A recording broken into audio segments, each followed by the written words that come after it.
So everybody, it's what Jim, and I'm going to show you my favourite album from the decade 1950 all the way to the decade of 2020. My favourite album of the 50s is Buddy Holly's self-titled. He was definitely at his peak here. My favourite album of the 60s is Abbey Road by the Beatles. The Beatles are my favourite band of all time, and Abbey Road is my favourite album of all time. Favourite album of the 70s is American Pie by Don McLean, a fantastic folk rock album. My favourite album of the 80s is The Travelling Wilburys, Volume 1.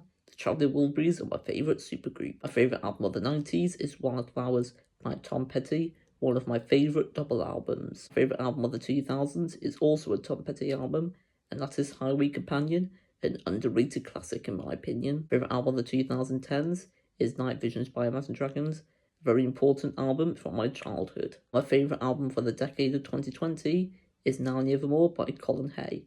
Highly recommend to check that one out if you haven't. Thanks for watching and ciao.